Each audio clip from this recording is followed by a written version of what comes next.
Reading in Data 1.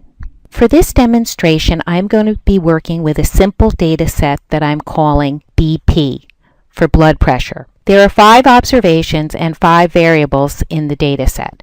The first variable, clinic, is represented by a letter. And then there are 4 numeric variables for diastolic blood pressure at 6 months, systolic blood pressure at 6 months, diastolic blood pressure at baseline, and systolic blood pressure at baseline.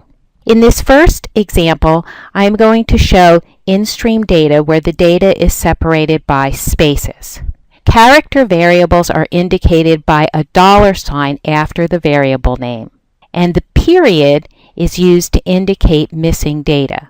The statement in-file data lines tells SAS that the data is in-stream, and it's optional here. You don't need this in-file statement when you're using data that's within the program itself, but it's helpful if we want to add some additional options, which we'll be doing later on in the demonstration.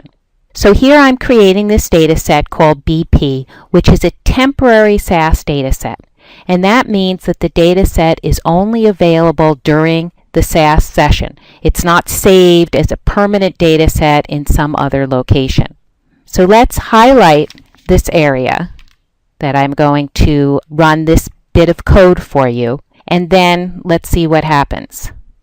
Okay, so we see here that we have a printout of the data where I used the input statement included where the data was separated by spaces. And notice that we have 2 missing variables for observation 4. Now let's take a look at the log. And it says here that there were 5 observations read in from the data set work.bp. Anytime that SAS is creating a temporary data set, it automatically attaches the prefix work to the data set. And so if we go back to our program, you'll notice here that I have added this comment where I say that you could have also written data work.bp, and that would have created the same data set. So when creating a temporary data set, either type in the data set name or the data set name with the prefix work. Now let's go down to this second example, and here we're looking at list directed input, so it's in-stream data, where the data is separated by commas.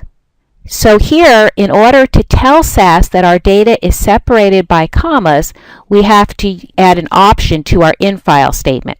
And the option is DLM equals, we're telling SAS that the data is separated by commas. Notice that we still have our missing value of a period that's separated by commas. So let's highlight this bit of code here and run the program. And here we see reading in data using list input where the values are separated by a comma. So again, we're getting the exact same output.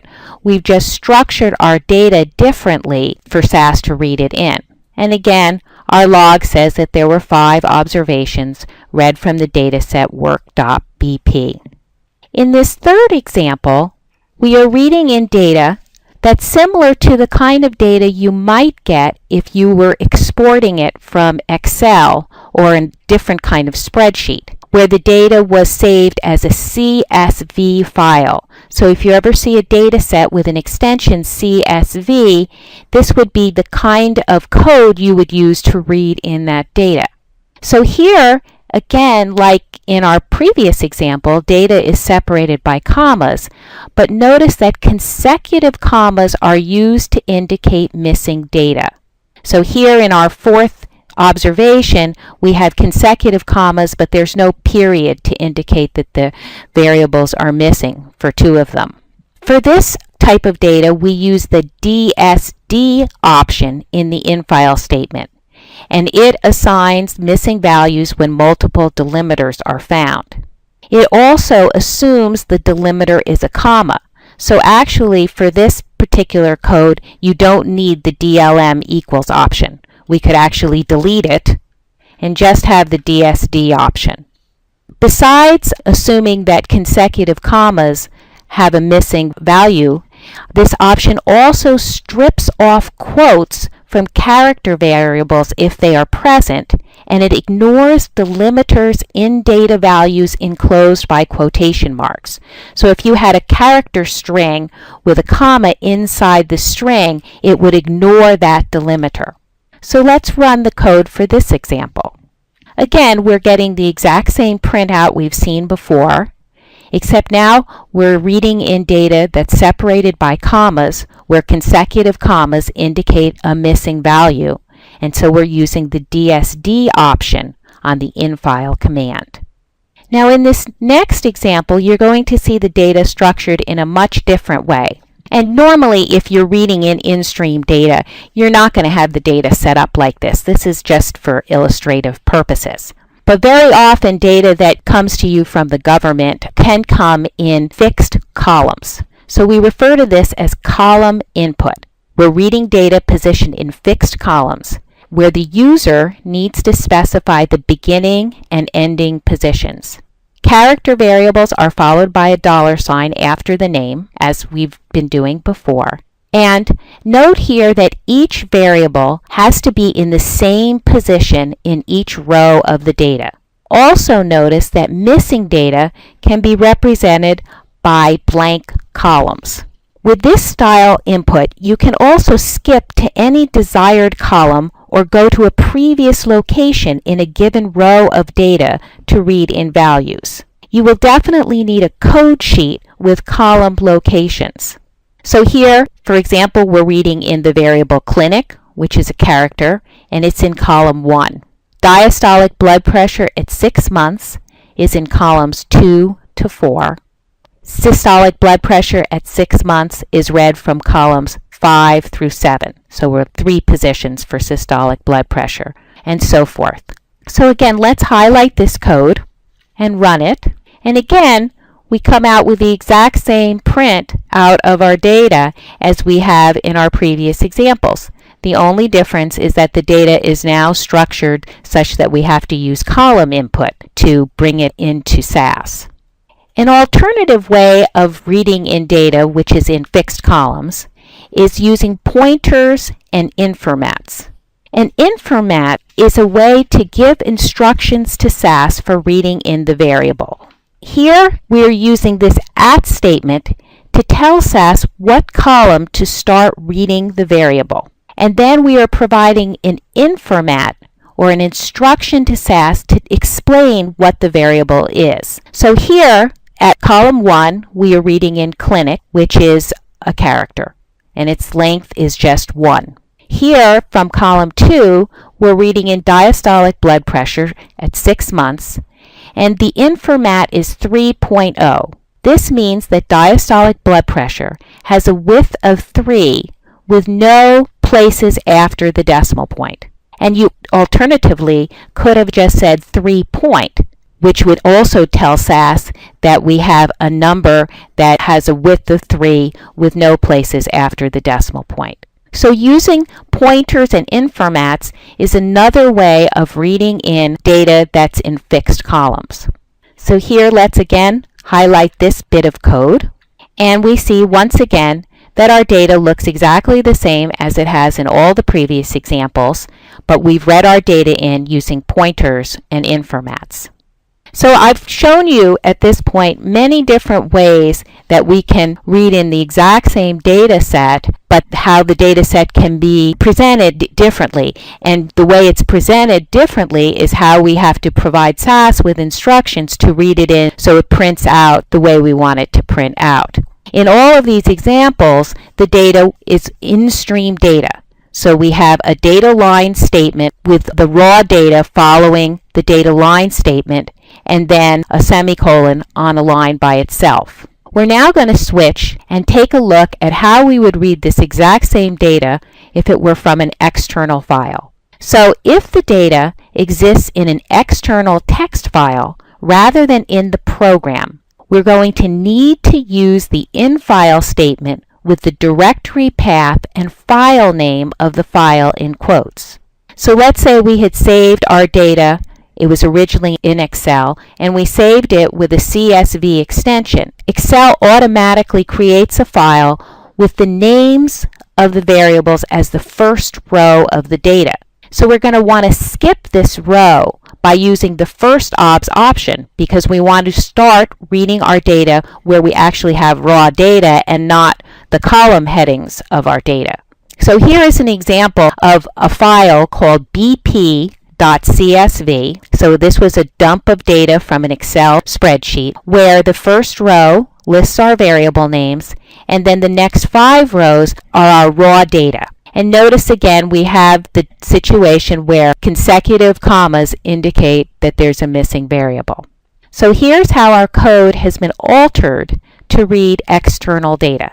Now it's imperative that we have an in-file statement. It's not optional. And so the in-file statement tells SAS where to find the data. We use the DSD option to tell SAS that it's comma delimited and consecutive commas indicate a missing variable. And we're also telling SAS to start reading the raw data at row 2. And notice here you don't have a data line statement because we are getting our data from an external file. So we're going to highlight the code, run it, and we see here that again the data looks exactly the same as in the other programs I've showed you. Now let's take a look at the log. Here the log says that if we go up here we see that 5 records were read from the in-file statement, so from this location. And it tells us that SAS created a data set, work.bp, that has 5 observations and 5 variables. So we see here that the log tells us that the data was read in from this external file and it looks like it was read in appropriately because we expected 5 observations and 5 variables. An alternative way to read in data from an external file is with a file name statement, which defines a file reference to the external file. The file reference is used on the in-file statement, and the file reference name can be a maximum of 8 characters long. So here is our file name, and then our reference is a name that I'm calling BP data to stand for blood pressure data. And then I'm giving the location where this data set is. Then notice in the program, instead of having in file and listing the full path where the data set is, I am just using the reference name BP data. So it's matching the reference name I've used in the file name statement. And once again, I have to include the options DSD and first obs equals 2. To tell SAS that our data is comma delimited with consecutive commas indicating a missing variable, and also that our raw data begins in row 2. So again, this is just an alternative way to read in this file which has an extension CSV. So let's highlight this code and run it. And we see here again that we've read in data from an external file using a file name statement. Once again, if we were to look at our log, we see that with the file name statement, again, we can read in our log that 5 records were read in, that the data was gotten from this location, this path name, and that 5 observations were printed out, and that the data set that was created was a temporary data set called work.bp. This last example I'm going to show you is totally different from what we've been looking at before, where we've had data statement and an in-file and an input statement. Here we are using a procedure, the import procedure, to read in data. The following code will read the file listed under the data file name and create a SAS dataset called BP. The DBMS parameter indicates the type of external file. So here if we look at this procedure, proc import, we see that the data file exists in this location. We want to create a SAS temporary data set called BP. The DBMS option tells us it is a CSV file, and the get names equals yes tells SAS to read the variable names from the first row of the data set bp.csv. The replace option tells SAS that every time you run this code, replace it with the new data set. So it's like you're overwriting the data set. The little SAS book goes into much more detail of proc import. I'm showing it to you here. This is not going to be the most typical way that we read in data in this class. So most of the homeworks and examples I go through are going to look more like the examples I've shown you previously. But I did want to provide this example because it's indicated in your book and it can be helpful at times. So let's run the code proc import. And we're just going to go through the proc print. I'm not going to talk about proc contents now because I'm going to talk about that in a later demonstration. So let's just run the code for proc import and then proc print and see what happens. And again, we see the same data, the same for observation 4. We have missings for diastolic blood pressure 6 and systolic blood pressure 6. Notice that the output looks a little bit different from the procedure, but it's just that the columns, the data are spaced further apart, but the exact same output is being shown. And once again, let's check our log. And we see here 5 records were read in, 5 rows were created, and we have 5 observations and 5 variables. And so here we've looked at a bunch of examples using this one data set, BP, for blood pressure, and many different ways that we can read in data into SAS.